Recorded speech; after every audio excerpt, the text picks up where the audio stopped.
So good evening, everyone, and welcome to the Together We Build a United Way virtual event. We are so excited to be here. My name is Erin Black, and I'm the CEO of the Memorial Foundation and also a committed community volunteer.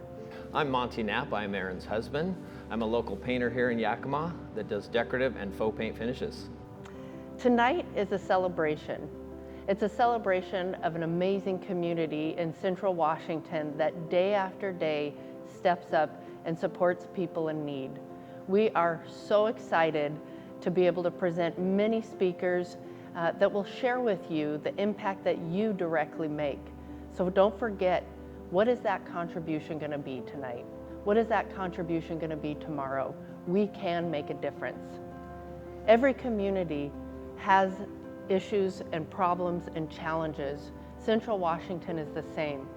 We see and experience many of those in person. We see those as we drive down the street. We see the challenges people have. But think about it. Think about how many people are dealing with issues behind closed doors, people we don't see. The motto at United Way is Live United.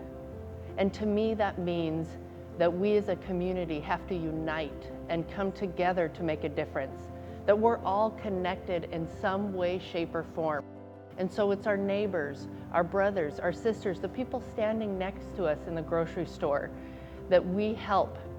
We don't need to know who those people are, but we know that we're helping when we make a contribution. We know that we're meeting the needs of others. And that's what tonight is about. And it just gives me chills to think about what we can do collectively as a community. So tonight, we're going to hear from 3 of the many partner agencies that United Way supports through your contributions. They'll be able to share with us the great work that they're doing, the impact that they have on so many people and families in this community. And truly, these organizations are near and dear to my heart as a community member, and I know you will feel the same when you hear from them. You will be so inspired by the work that they're doing that I know you will step up and support that work, knowing that there are many other agencies and literally thousands of people in Central Washington that are being impacted. I am so excited to introduce to you right now Nettie Carrasco, who has served as the president and CEO of United Way of Central Washington. So I have to tell you, I serve in downtown Rotary with Nettie, and she is an amazing leader. She is passionate, she is driven, she's intelligent, and she knows how to drive united change. She knows how to live united. As we prepare for the holiday season, I know I'm not alone in reflecting on how long this year has felt. There's so many challenges and so much uncertainty. One thing remains constant: your support for our community and your ability to deliver when they need it the most. For the past 65 years, United Way of Central Washington has gathered together people, ideas, and resources to strengthen communities and improve lives. Through United Way program agencies, 1 in every 3 individuals is touched by a United Way program. People you know, people living in your neighborhood, going to your kids' schools, working alongside you every single day. Each year we partner with hundreds of individuals and businesses across Central Washington through our annual fundraising campaign. Our campaign is about people coming together to invest in our community because we truly believe that together we build a United Way. These contributions are sent back into the community through our supporting programs and initiatives that are addressing the biggest needs in our community. This year we're partnering with 55 quality programs in 43 organizations. Community volunteers review each grant application that we receive from local programs. These volunteers recommend to United Way Board what programs should be funded and at what amount. The money is raised by the community, invested back into the community by the community.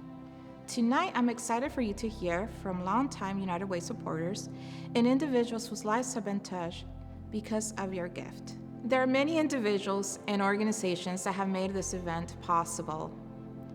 Our premier sponsor for this event is Gilbert Orchard and Hub International. I would also like to thank our platinum sponsor, contributing sponsors, supporting sponsors, and United sponsors.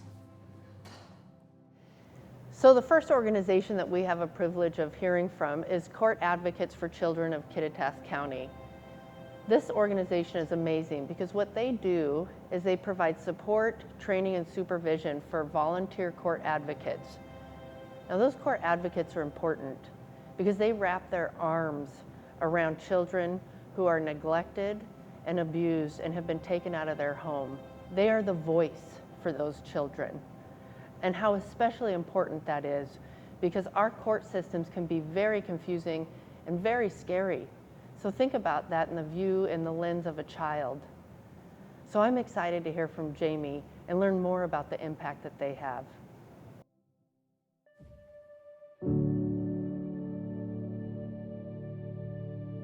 So let me tell you a story about a girl on my caseload. I'm gonna change her name, so we'll call her Mary.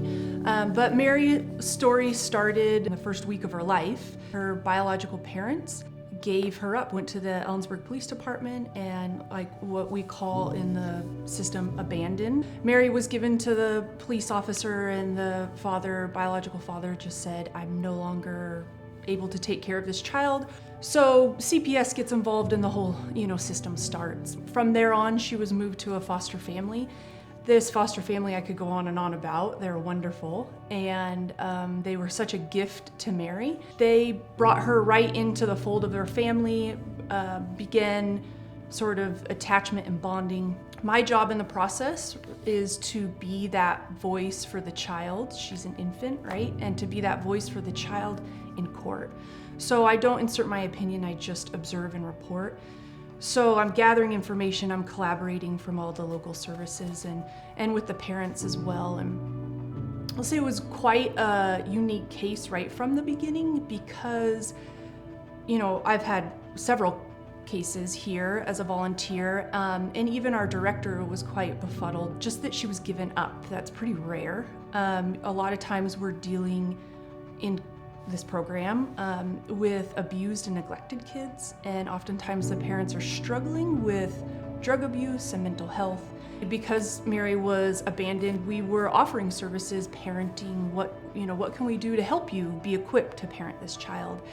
And that little red flag that goes off in your head sometimes there was just that feeling for me that something was askew, that I wasn't getting the whole story. So I continued that process, right, of just still building rapport with these parents and collaborating with the services. Eventually, what came out was that DV is what was happening here with these parents. And it's such a nuanced abuse that there's just so many, there's the secret, there's the shame. So what this mother was doing was that she was protecting her children the best way she knew how. So she wasn't participating in services. She wasn't visiting this child. She was completely detached, it's just really rare to see. But she was fiercely protecting her by not having her in the home. She had done this once before. She had a 5-year-old son that was adopted by her parents, and that's what she was planning to do here with Mary. Fast forward 6 months, she's this healthy, adorable newborn that, they start to smile, they start doing that adorable coo babble thing. And then when their caregiver, and this particular foster mom was very attached to this child, would come into the room, she would light up. And this mom was just detached from that in all visits. As we know in child development, this foster mom, with building this attachment, was giving Mary the gift to transfer that attachment now to whomever her permanent home was going to be. And maternal grandparents is what that mother wanted, and the department started moving that direction. And as an advocate, I was able to advocate in that way. Mary now will be able to spend the holidays with her maternal grandparents, Thanksgiving, Christmas, New Year, with her new permanent home, with her brother there. And I really feel like this is such a success story. We like to say that it takes a village, and all the pieces, partners that I work with, there's the social workers, right? There's the court, there's the foster parents, there's all these people I'm collaborating with, and there's the partners that support United Way. And in turn, United Way supports us. So there's all these people that really are making an impact in Mary's life. The COVID-19 pandemic has impacted our community in ways that we never thought of before. There's been so many individuals reaching out for services that they never thought they would. In March of 2020, United Way partnered with the Yakima Community Foundation and Latino Community Fund to establish a COVID-19 Risk and Resilience Fund. And today I have Sharon Miracle from Yakima Valley Community Foundation. She is the president and CEO, and I'm delighted to have her here to share with us what this partnership has done for our community. Thanks, Nettie. So the purpose of the Resilience and Response Fund is really to keep funds working in our community right here in Central Washington. And collectively, to date, we've granted out over $1.2 million to 81 organizations. Those emergency grants have allowed those organizations to pivot and respond and assist those most impacted in our community. And those grant ranges have been $1,500 to $50,000 per organization, and really making a difference. We focused our areas on primarily organizations assisting with basic services, things such as homelessness, housing security, food insecurity, technology for staff and volunteers to pivot the way they do their work and deliver services to a broader audience, and from remote locations. We also provided things, Spanish materials for our community to be well educated about how to protect themselves during this pandemic. The partnership between the United Way of Central Washington, Latino Community Fund, and the Yakima Valley Community Foundation has been a tremendous success. And so much so that it's being recognized outside of our own community. We've done really well at securing funds from our local Central Washington resources, but now philanthropic entities outside of our community have recognized how valuable this partnership's been, how efficient and how effective, meeting bi-weekly to get grants out in an emergency basis and really making an impact. So we're now starting to see some really significant dollars coming to our community. Today we need your support to continue to fund the Resilience and Response Fund and ensure that our organizations are here for the long term. Dr. James and Katie Gaudino have had a lasting impact in Central Washington, serving as president of Central Washington University for 12 years. They've been a faithful supporter of United Way even before their arrival at Central Washington University. I want to thank them for their service, and today you will have an opportunity to hear directly from them. I'm Jim Gaudino. I'm president of Central Washington University. This is my wife, Katie. We've both been here for 12 years now. Came here in January of 2009 and have just had a glorious time at Central Washington University. People sometimes ask why we selected Central Washington University as a place to both work and to live, and it's really that it immediately felt like home. Both Katie and I are first-generation college students, the first in our families to go to college. A lot of Central students are in that exact same situation. We both were raised in agricultural valleys, so when we saw and met Central and the people around it, it just immediately felt like home. We've moved a lot. We've lived in what, four places in the U.S. 4 places in the U.S., several... Since we've been together. Since we've been together, yeah. And several countries. So we've always been newcomers to communities since we left home. The more senior we get in our positions, to some extent, the easier it is to join a community. But a constant throughout our lives has really been the United Way as a way of reaching into a community. We've always felt comfortable giving to United Way, whether it was Michigan or Virginia or Ohio or now Washington, because we know United Way is the gold standard for charities. When you go in, and particularly now with social media, it's easy to look like a charity and collect money. It's a whole nother thing about whether you're setting goals that are important to the community, whether you're raising that money, doing audits and making sure it goes where it's intended. With United Way behind a charity, whether you're new to the community or not, you have some assurance that that money is being well spent for what you want. It's also a delightful way to meet people and become a part of the community and learn more. One of the wonderful things about Kittitas and Yakima counties is how very generous they are.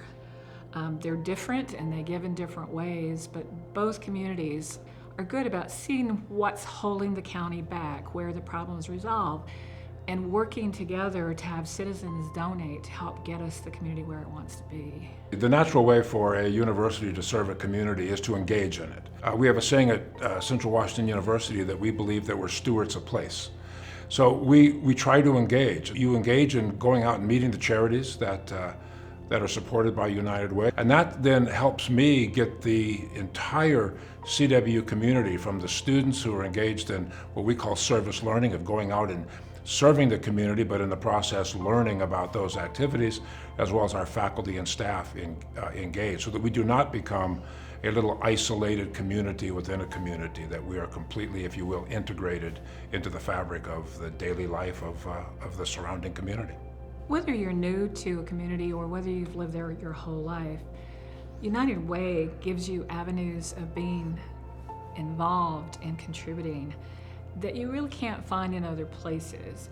So I would encourage everyone, particularly at this time when so many people are out of work or fearful of being out of work or losing their homes, now would be especially good time to get involved in United Way. And whether you can give $5 a month or $500 a month, it is money well spent.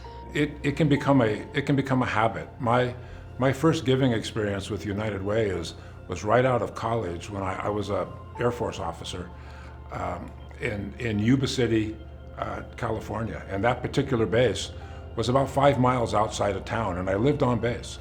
So it was difficult. It wasn't a natural act to engage in the community. And United Way came out to the base and asked all of the soldiers there, the airmen there, to get involved in United Way. And I raised my hand, and that was 1972. So United Way has really been part of my life for over 50 years now, or almost 50 years now. And I would encourage everybody, as Katie said. In 5 or 6 states, 3 in 5 countries. or 6 states and 3 countries. United So Way has always been there. just make it part of your budget. Absolutely.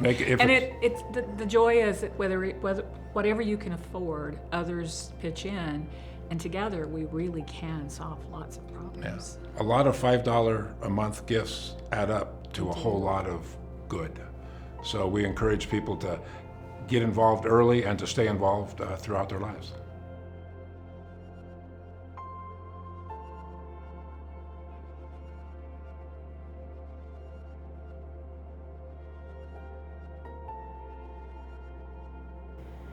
As many of you know, I have deep history with the YWCA. And the speaker you're going to hear from is Miriam. And I know her well. I have had the privilege of working with Miriam in a variety of ways. And what a wonderful woman and mother. I have never seen anyone as strong as her. So I'm so excited for you to hear from her. A little bit about the YWCA, the largest provider of domestic violence services in Yakima County. And not only do they provide crisis intervention, they provide self-sufficiency programs. They help work through the ever-complex legal arena. They help with education, connecting with life skills, connecting with social services, all of those things that a mother and her children, or a father and his children, need when they're leaving an abusive relationship. So Great organization. It is a great organization. Yeah. Thank you. Let's hear from Miriam.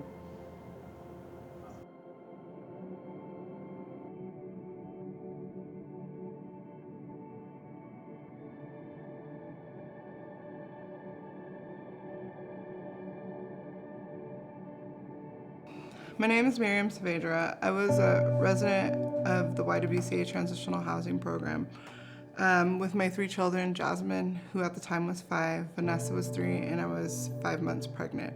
We started working with the YWCA in 2012. Prior to working with YWCA, I was living in Oceanside, California. I was in a domestic violence situation. I can recall numerous incidents. 2 that stand out to me the most is me being dragged out of my car because I was wanting to take my girls to the pool. While I was holding my daughters in my arms, my abuser got me in the garage and came up behind me and punched me in the head. I remember hitting the ground, hearing my daughters cry as I fell out of my arms and flew across the garage floor.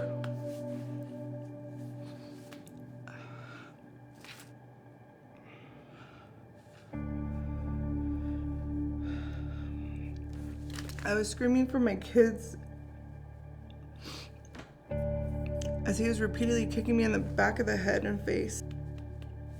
He always made me uneasy. He would always stand outside of the house and just watch me and the kids, or hide in the home and listen to us to see what I was doing. I had separated from my husband and was trying to get out of the relationship. I did not have any family in Oceanside, so I ended up going back to his parents' house. On April 19th, 2012, I had already been looking for a place to go with my kids, and he had just been released from jail. He had been out for about 3 hours, and I had an uneasy feeling, so I had went and I locked all the windows and all the doors of the house, and next thing you know, I heard him pounding on the front door. I was yelling at his parents not to let him in, and during that time, I actually dialed 911 and told them I needed help. His parents were pleading with him, telling him they would let him in if he calmed down. They ended up letting him in, and he came charging for me. I had just hung up the phone with 911. He grabbed me by the hair and was just dragging me across the floor. His parents ended up trying to intervene, and he pulled the knife on all of us. My 2 daughters at the time were hiding under the table, crying. In between all this, his mom ended up grabbing my daughters. She got to her room. He's still dragging me by the hair and drags me down the hall. He kicks in her bedroom door, pulls all her phone lines, breaks the phones. At this time, his mom had actually stuck the kids in the closet. From breaking the door and kicking it in with his foot, he actually was bleeding all over the place. I was trying to buy time. I was trying to buy time for the cops to come, so I remember telling him I needed to get my purse, or I needed to get this or that. And I figured I was gonna die that day. Once I heard sirens in the background, I was relieved. So I said, okay, we can go now. And he's dragging me out of the house, and we're going down the street, and the sheriff's department pulls up. His dad runs out of the house and says, he pulled the knife on us. He looks at the cop, he pushes me towards him, and he runs. He got away. He got caught the next day. SWAT had to surround the house. They had to bring the police dogs and get him out, and he was put in jail. It was the hardest but the best decision I ever made.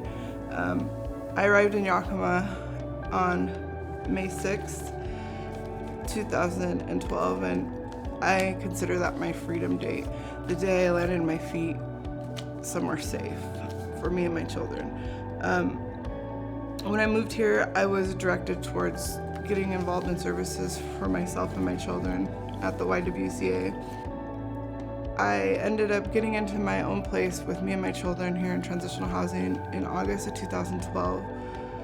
I ended up getting my GED before I had my son. I ended up with a car. I just ended up with a new life. I did file for divorce and was able to finalize my divorce in 2014. I graduated the program at the YWCA in 2014. I have been out of my DV situation for almost 9 years.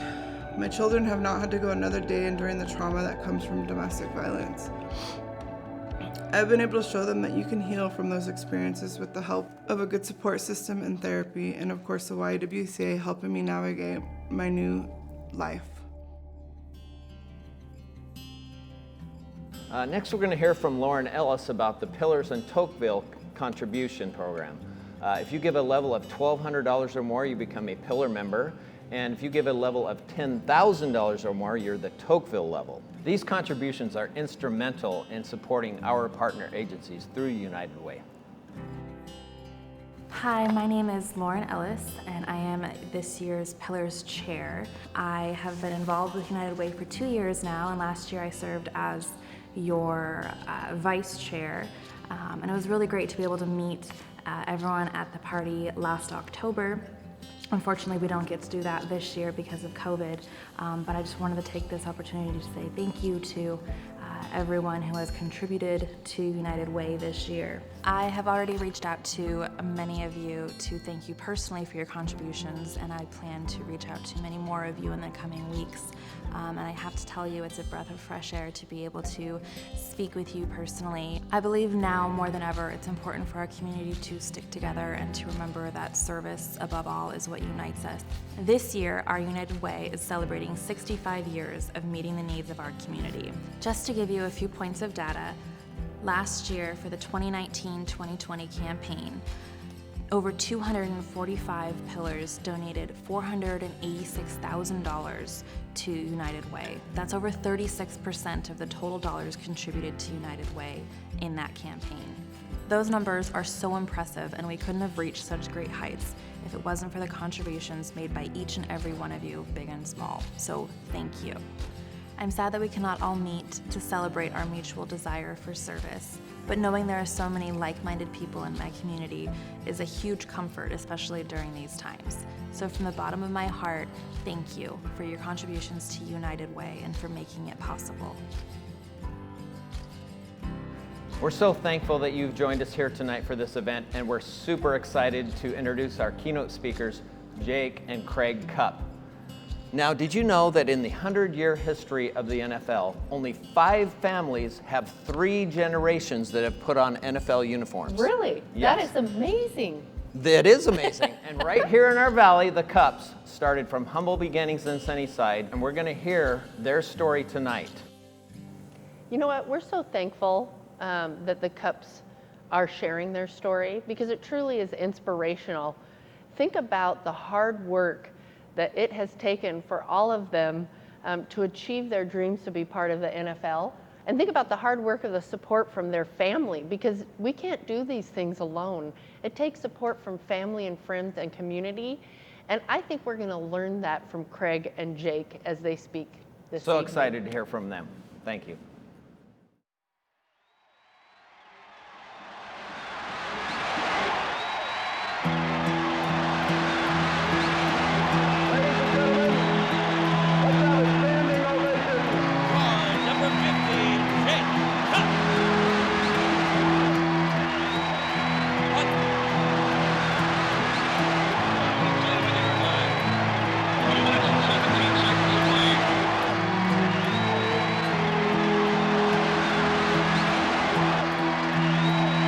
Second was a touchdown scored by Jim Taylor, another 10-year pro.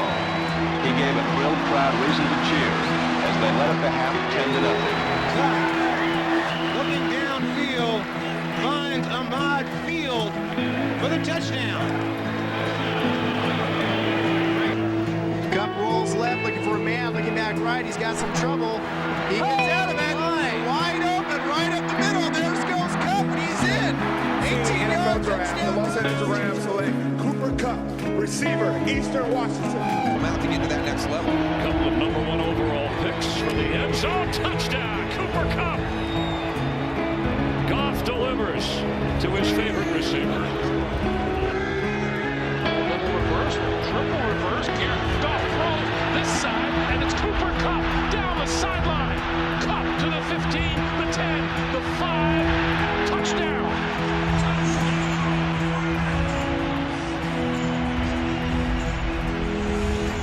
65 yards. Well, I grew up in Sunnyside, Washington, and it really was kind of an idyllic place to be raised and to grow up. Everybody cared for each other and was like growing up in a small village. Our family did not have a lot. Today, it would probably be considered at the poverty level. But back then, you really didn't realize that you didn't have a lot because everybody was in the same boat. But what I really had was a loving, close family. And my folks really cared a lot about us. My dad really worked hard, and I think I learned a work ethic from him. Whereas my mother was more of a dreamer. She loved to dream. And I think I was really fortunate because I kind of got both of the strong sides of their personalities. I was 8 years old when we moved back to the state of Washington. And yeah, I mean, I listened to my dad talk about growing up. I kind of felt the same way. And again, we're in New Orleans, but this same thing where you've had people you felt safe, had your neighbors were available, and everyone pitched in to help. My dad talked about growing up in a loving family, and that has been passed down. My parents cared deeply for me and my two brothers, and to have a family dynamic like that growing up, where you're safe, you're loved, you know you're loved, it means the world to a kid like me. Growing up, I went to one of my dad's game. They were playing the Los Angeles Rams, and I just remember that day. My dad had a great game. He went up against this guy named Larry Brooks, and who was, I don't know if he was an all-pro at that point, but he was a great defensive lineman. And then after the game, instead of meeting up with my mom, I'm not sure how this quite happened, but my friend's family took me down to where the players were coming off the field, and the locker rooms were behind the stadium, and so they actually walked from the field through the stadium and then back behind the stadium to the locker room, and you know, he's all geared up, and got to walk with him from the stadium into the locker room. And that, you know, I just felt like I was walking with a bunch of gladiators, you know, walking from the arena to the locker room, and that just burned in my memory. And I just remember thinking at that point that you know, this is something I want to do when I'm older. I want to grow up and be a football player. My love of sports really started in around the 5th grade. I remember we had a peach tree in our front yard, and I used to lay under that peach tree and dream about what it would be like to be a professional baseball player. And I think I got this from my mother, because she was a dreamer. But I could see myself out on a field with the New York Yankees, playing with Mickey Mantle and Whitey Ford and all these great Yankee players. And I just knew that's what I was going to do. Well, when I got to junior high school and started playing organized sports, I started with football. I didn't even know how to put a football uniform on.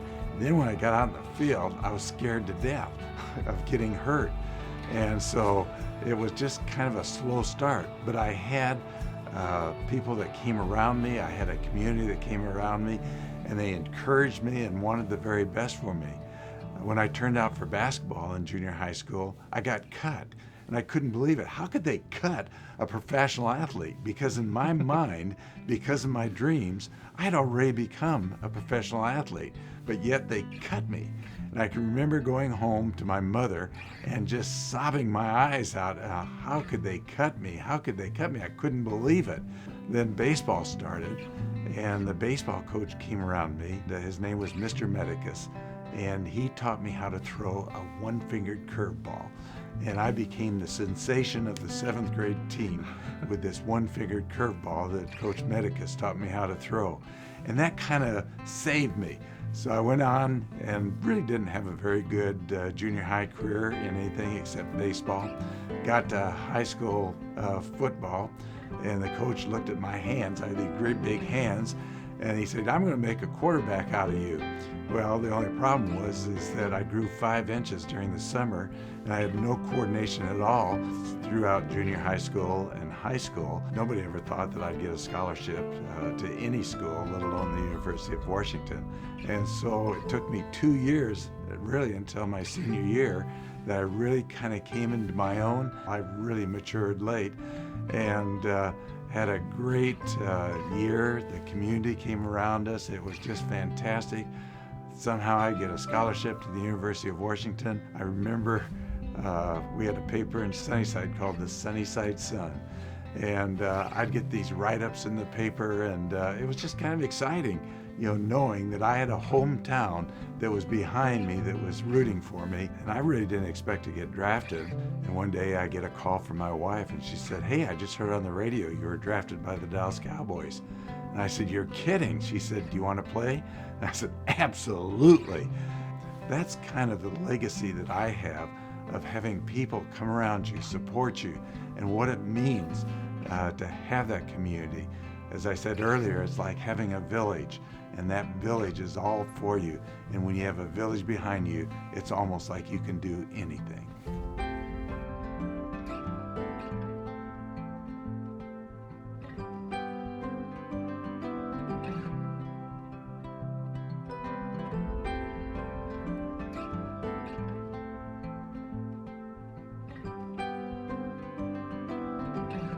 When we moved back from New Orleans for one reason or another, we ended up moving to SELA.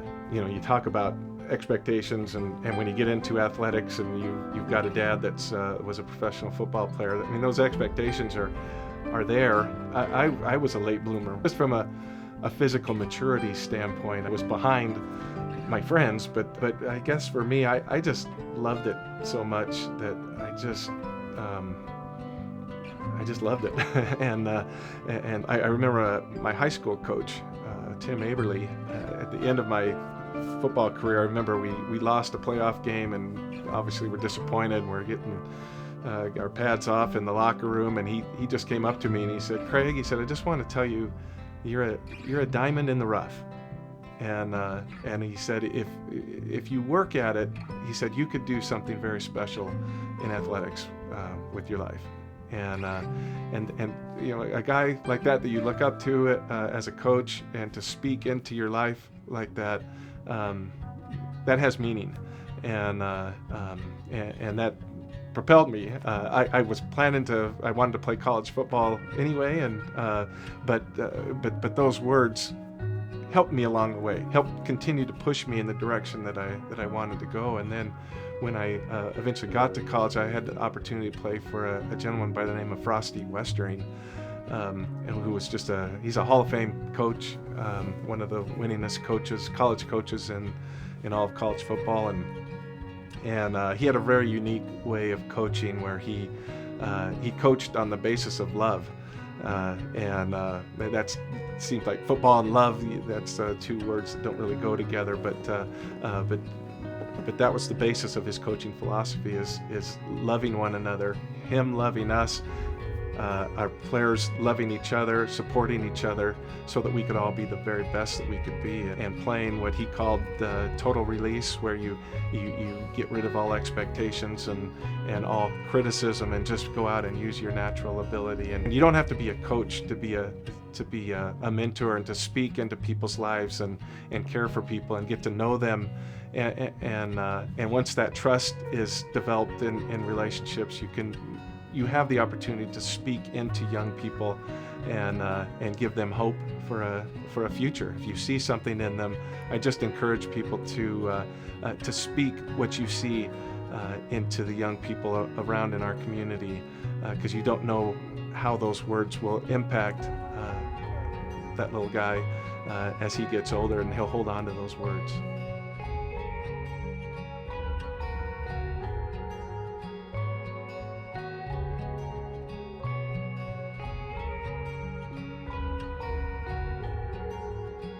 When I was a sophomore in high school, it was at the end of the year, and I was taking my album around to get it signed by teachers and my fellow students. And I went up to my football coach, George Bloom, and I asked him if he would sign his picture in my album, and he put "prospects of a good athlete." And he didn't say I was a good athlete. He just said prospects of a good athlete. Well, I was struggling. I wasn't very mature at that time. And have those encouraging words said to me, it kind of propelled me on into the rest of my high school career. And again, I don't think people understand when you volunteer and you take a chance just to come alongside of a child and just say a word of encouragement, what that can mean. One word or one statement or one sentence can change a child's life, where they start believing in themselves and they develop a purpose in their life. They develop a dream that they want to take and go forward just with a couple words of encouragement from one person. So my dad and I have both talked about growing up and being underdeveloped or maturing late in junior high and high school, and continuing that maturing process in college, and it was true for both of us and Cooper as well. And Cooper really had a hard time in junior high. He was a very good athlete, but he didn't have his body yet, and so he played grid kids. He played AU basketball and played baseball, and particularly in basketball, he didn't have his body like the other kids had. He was behind in the maturing process, and so that was very difficult. It's a mental challenge. It's a mental grind when you're in that situation where all you can do is work on your skills and make sure that your skills are the very best that they can be. And we talked about that to Cooper, and whether it was football or basketball, that those were the two sports that he really liked at the time, and we just kept talking to him about that. Your body's not where everybody else is right now, but it's going to get there. And so your job right now is just to work on your skills, do the very best you can, hone your skills, work on your fundamentals, so that when your body does get there, you're going to do a leapfrog, and you're going to be very well prepared for success once your body comes along. And he took it to heart, and he really did work hard. And my dad's talked about the work ethic of my grandpa that he passed down to my dad, and my dad's passed to me. And as we talk about community here and how we've experienced and been blessed by the community, my first thought goes to our kids and the education that they've received in Yakima. Just what a blessing it has been for our kids and for our family to experience teachers who love what they're doing and who are invested in what they're doing and investing themselves in the youth of Yakima. And we've experienced that as a family, whether it's coaches or PE teachers coming around to help open the gym up for our kids so that they can get workouts in, whether it's an English teacher that speaks into Cooper's life, or a teacher that's motivated my son Kobe to pursue computer science. You could go down the line of teachers who take their vocation very seriously, and more than that lead with love, and that are invested in the youth of our community. When you look at Yakima and Yakima County, our county is so diverse. We have people from very diverse backgrounds. We have so much to offer each other. We, as a people that are very blessed, can come together and share our resources with one another. We can help each other out, and there's a lot of strength in coming together in a diversified community. And that's what I love about Yakima, is getting to know people and what it's like to work together. What I've experienced in my life is that, it's a lot of fun to get gifts and to receive things, but what I've learned is it's just as much fun to give. To give something, to see something go into a community that's really going to make a difference. And that's what I like about United Way. United Way brings people together, and then we give of our resources, and then we distribute those resources in a united way to our community. A variety of different agencies that are working together. And so we become a part of a body. There are basic needs that people have, and we have the opportunity to meet those needs and triumph in our community today. Wow, that was great.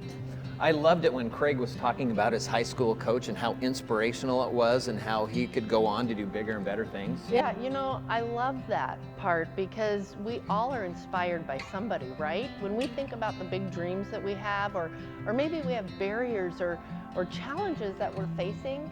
And so I want you to take a moment, all of you, take just a moment and think about those people in your life that helped inspire you, those people that helped you get over a challenging time.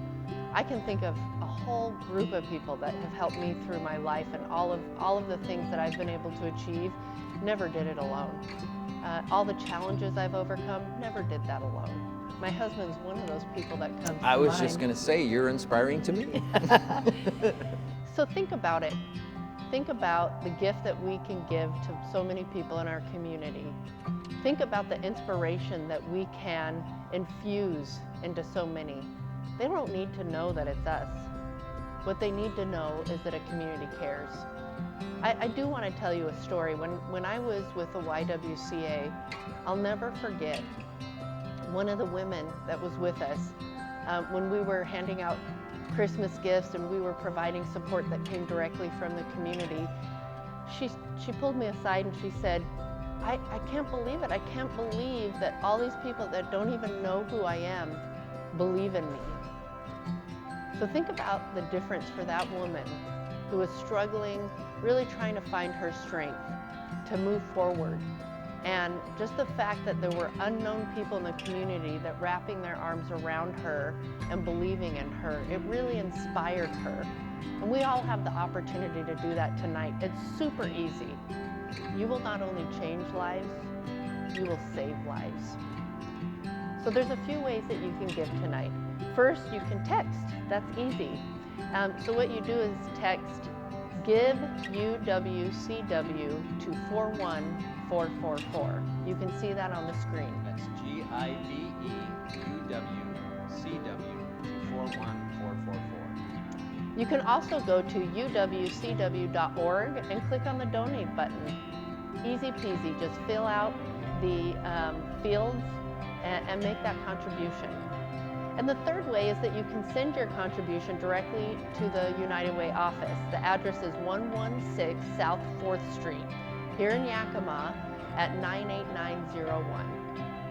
So now remember this, whether you give $5, whether you give $500, it's not about the amount that you give, it's about the engagement. It's about participating in something bigger than us, which is the world of philanthropy. Right. I know that Monty's already given his donation, and I gave my donation. Will you?